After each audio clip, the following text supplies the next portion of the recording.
Stāstīt, rādīt, skaidrot. Mēs zinām, kas, kur, kā un kad notiek. Tas viss no jauniešu skatu punkta.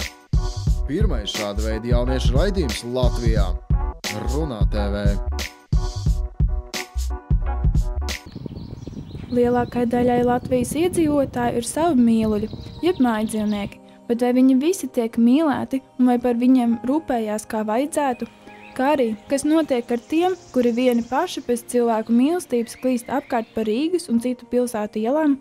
Būtībā Latvijas patversmēs gadā apmēram vidēji tiek pieņemti 6000 kaķi un 3000 suņi. Tādēļ arī Runā TV komanda šoreiz devās uz patversmi dzīvnieku draugs, noskaidrot, kāda situācija ir Latvijā ar pamestajiem dzīvniekiem. Par to, kas notiek patversmēs, ar mums dalījās patversmes dzīvnieku draugs darbiniece Laura Karnīze. Šobrīd patversme dzīvnieku draugs, lai uzlabotu dzīvnieku pagaidu mājas vidi, sāks to rekonstruēt, un līdz ar to šobrīd tur atrodas tikai pāris mīluļu, jeb 3 suņi, 18 kaķi un 3 trusīši, bet neskatoties uz to, parasti šajā patversmē vidēji gadā tiek uzņemti 600 kaķi un 100 suņi, kā arī lielākā daļa no tiem atrod sev mājas. Protams, patversmes galvenie uzdevumi ir uzņemt pamestos dzīvniekus un atrast tiem mājas, bet, kā uzsvēra Laura, bet paralēli tam, darbojoties atbilstoši mūsu dibinātājas Kristīnas Čilvers idejām un iecerēm, mēs arī daudz strādājam ar izglītošanas jautājumiem, ar bērniem, ar jauniešiem. Bērni nāk pie mums, mēs braucam uz skolām, stāstam par dzīvniekiem, par atbildību par dzīvniekiem, par to, kā pareizi rūpēties par viņiem. Un arī mums ir sociālā veterinārā klīnika, kur mēs nodarbojamies ar ielas kaķīšu sterilizāciju un sniedzam palīdzību dzīvnieciņiem, kuriem nav saimnieki vai kur saimnieki materiāla iemesla dēļ nevar atļauties samaksāt par veterināriem pakalpojumiem, teiksim, gadījumā ir slimības vai traumas vai kaut kas tam līdzīgi. Latvijā ir vairākas patversmes, kuras savā starpā sadarbojas. Mēs kopīgs pasākums rīkojam, mēs, protams, savstarpēji sazinamies par iespējām uzņemt dzīvniekus, piemēram, ja vieni ir pilni un nevar palīdzēt, tad sazinās ar citiem, kur varbūt tajā brīdī ir tā iespēja sniegt palīdzību. Konkrēti mūsu patversme atbalsta arī citas patversmes ar to pašu sterilizāciju, ka cik mums ir finansējums šim mērķim, tad mēs palīdzam citām patversmēm sterilizēt gan patversmēs esošos kaķīšus, gan ielas kaķīšus. Salīdzinoši ar citām valstīm, Laura uzsver, ka mums ir daudz labāka situācija, bet atskatoties 10 līdz 15 gadus atpakaļ, ir jūtama ļoti liela atšķirība, bet kopumā vienmēr vairāk pamestie dzīvnieki ir kaķi un suņi, kā arī, protams, skatoties pēc viņu pieredzes. Protams, mazie dzīvnieciņi, žurciņi, spēlītes, smilšpēlītes, tie paši trusīši, seski, diezgan bieži nonāk patversmēs, jo cilvēki paņem un tad saprot, ka arī par šādiem dzīvnieciņiem ir jārūpējās un viņi prasa laiku un līdzekļus, lai viņus uzturētu. Tad tādi eksotiskākie, kas pie mums ir bijuši, tas mums bija pitons un mums bija zirneklis tarantuls, ko cilvēki bija paņēmuši un tad saprat, ka laikam tomēr īsti netiek galā ar tādiem zvēriem. Diezgan bieži patversmē no saimniekiem nomaldījušies nonāk tieši suņi, un kā iemesls tam? Pēc jaunajā gada, pēc 18. novembra, kad no salūtiem sabīstās dzīvnieku un aizbēr no mājām, tad ir daudzums tādu, kas mēs uzņemam un pēc tam ātri vien atrodas saimnieks. Strādājot patversmē, Laura stāsta, ka ir grūti iedomāties kādu emocionāli smagu gadījumu, jo to, diemžēl, ir gandrīz katru dienu, bet kā vienu no mistiskākajiem un trakākajiem gadījumiem viņa pieminēja. Rīgas centrā pēkšņi Čaka ielā uz ielas parādījās ļoti, ļoti vecs suns, drausmīgi izkalnējis, burtiski skelets tāds, jā. kāja nagi viņam bija pārauguši tā, ka viņi bija burtiski apauguši apkārt un ieauguši no otras puses spilventiņos ķept iekšā. Ja. Protams, viss acis, ausis aizaugušas ar parazītiem, iekaisumi, drausmīgi zobi, viņam bija mute, viņam bija burtiski viena liela brūce, viss izpūs, viss, kā nekopts dzīvnieks tāds. No kurienes viņš bija izlīdis? Neviens tā arī nav sapratis, ja, bet arī, protams, viņš bija ļoti vecs un ļoti slims, un viņam bija vēl ļoti daudz visādas citādas veselības problēmas, un izglābt viņu neizdevās, bet kāds cilvēks viņu līdz tādam stāvoklim noveda.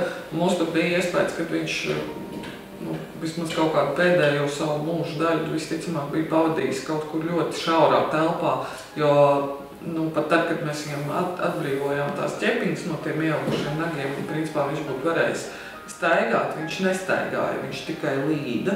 Tāds, pie zemes pieplats, likās burtiski, ka viņš kaut kādā kastē vai skapī vai dievsvencīgi, kur bija turēts. Pateicoties sociālajai veterinārajai klīnikai, Patvērsme dzīvnieku draugs rūpējās arī par mīluļu veselību. Vairāk nonāk ar ielaistām saslimšanām dažādām, kad nav īpašnieki, bijušie īpašnieki rūpējušies par dzīvnieku veselību, un tad ir ar parazītiem, ir ar dažādām ielaistām kroniskām saslimšanām, tur urīnceļu, nieru slimības, tās pašas ausu ērcītes, blūsas, dažreiz īstenībā pēdējā laikā ļoti daudz uptis dzīvniekiem ir. Kailā ēde, kas ir ādas sēnīšu slimība, arī ļoti bieži par tiem dzīvniekiem, kas no mājām nāk.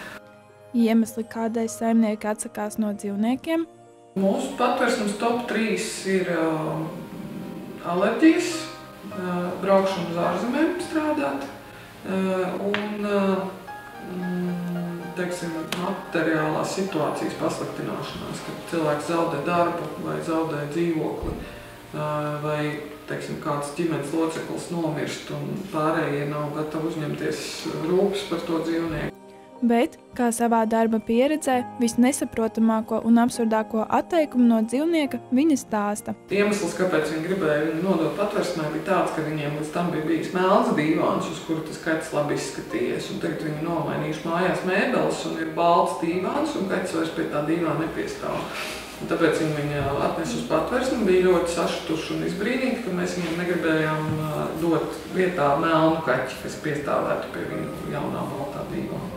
Ja ir pazudis mājdzīvnieks, tad pagaidām vienīgais veids, kā to atrast, ir sākot ar portālu ss.lv un beidzot ar tādu kā sirdsdraugs.lv, bet, kā viņa uzsvēra, no nākamā gada stāsies spēkā jauns likums. Visiem suģiem jābūt čipētiem un reģistrētiem valsts vienotajā datubāzē, un tas mēs ceram, ka patvērsmē būs liels atvieglojums, varbūt ne liels, bet, liels iegūms, jo pirmkārt būs pēc čipa iespējams ātri noskaidrot, kam tas dzīvnieks pieder, ja viņš nonāk patvērsmē, un otrkārt būs iespējams saukt pie atbildības cilvēkus bezatbildīgus, ja, kas izmet piesienu vai kaut ko tam līdzīgi izdara. Lai iegūtu čipu, būs nepieciešams iet pie veterinārā ārsta, kā arī Laura pieminēja, ka viņš nav kaitīgs veselībai un nekādas problēmas dzīvnieci viņam neizraisītu. Katrs atvestais dzīvnieks var būt dažāds pēc rakstura, un lai nebūtu starpgadījumu, pirms laiž viņu kopā ar pārējiem, patvērsmes darbinieku rīcība ir sekojoša. Pirmās dienas viņiem tiek dota tāda iespēja iejusties tajā patvērsmes atmosfērā, viņš netiek laists uzreiz kopā ar citiem pārējiem. Ja ir iespējams, tad viņš tiek vispār novietots atsevišķā telpā, kur nav pārējie, kur nav tās burzmas un stress atmosfēras. Tad apmēram jau var novērtēt, kāds tas raksturs ir, vai suns ir draudzīgs, piemēram, suns vai draudzīgs rotaļīgs, vai varbūt viņš ir bailīgs, vai viņš ir varbūt tendēts uz agresiju vai kaut kāds cits raksturīpašības, tad jau pamazām skatās. Būtībā uz patvērsmi nāk ļoti daudz brīvprātīgo, tieši uz pastaigām ar suņiem, bet kā Laura uzsvēra, Lai kļūt par brīvprātīgo, ir jāapmeklē seminārs, kurā mēs, izstāstam pamatlietas, kas jāņem vērā, gan strādājot ar dzīvniekiem, gan jo īpaši strādājot ar dzīvniekiem patversmē. Tādas pamatiemaņas, teiksim, kaut kādas tur, kā pareizi izturēties pret dzīvnieku, kādas kustības, kādas rīcības vajadzētu darīt vai nevajadzētu darīt, saskaroties ar dzīvniekiem. Tādas, teiksim, pamatlietiņas. Kad cilvēks šo semināru ir apmeklējis, tad jau viņš var sākt pamazām nāk pie mums darboties. Lielākoties viss sāk tiešām ar suņu pastaigām, un pēc tam jau, kad sajūt to patversmes garšu un atmosfēru, tad jau pieslēdzās arī citiem darbiņiem. Šīs patversmes darbiniekiem retu reizi arī sanāk izbraukt izsaukumos, un kā vienu no spilgtākajiem atgadījumiem, kurā arī pati Laura piedalījās, viņa stāsta. Jā, es pati esmu līdus.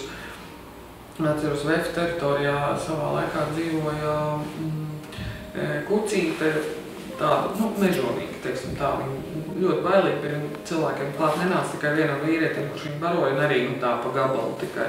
Viņai katru gadu regulāri dzima kucēni. Viņai tā kucēna miga bija tur tādas kaut kādas siltumtrašu trūbas pazemes, tādas alas, un tad viņai bija tur tā pa tām trasēm, tur dziļi iekšā bija tāds kaut kāds caurums tajā trasē, tāda nišķa, un tur viņi tos kucēnus katru gadu sadzemdēja, bet tie kucēni nevarēja tikt no turienes ārā, jo tas bija riktīgi šahtā, bija tāda šahta zemē iekšā, un tad no tās šahtas aiziet tās alas, un kaut kur tur dziļumā ir tā viņas migas vieta, ja, un tad vienmēr bija tā, ka tie kucēni paaugās, viņi, protams, sāk par to šahtu tur smilkstēt, ka viņi grib tikt ārā, un arī bija svarīgi viņus pēc iespējas ātrāk no turienes paņemt, kamēr viņi nav pa mežonīšiem izauguši.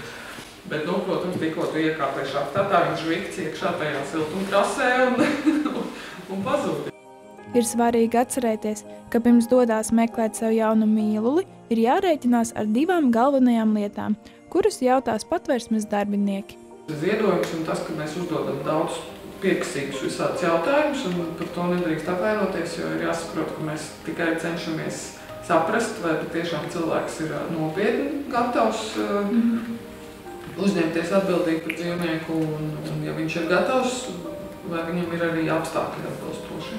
Pirms pieņem lēmumu par jaunu dzīvnieku pieņemšanu savā ģimenē, lūgums izvērtēt, vai tu spēsi tam pietiekoši veltīt laiku un uzmanību, kā arī, protams, vai spējas par to pietiekami labi parūpēties, lai viņš justos mīlēts.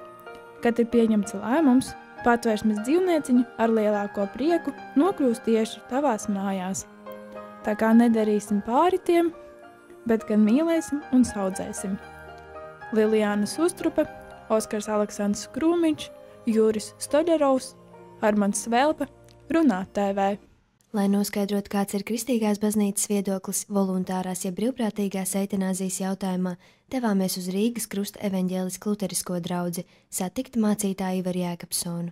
Kā intervijā atzina Ivars Jēkabsons, voluntārā eitanāzija, lai cik liels būtu cilvēka ciešanas, ir pretrunā ar bausli, tev nebūs nokauta. Baznīca, tāpat kā pret abortiem, viņa teiks, tev nebūs nokauta.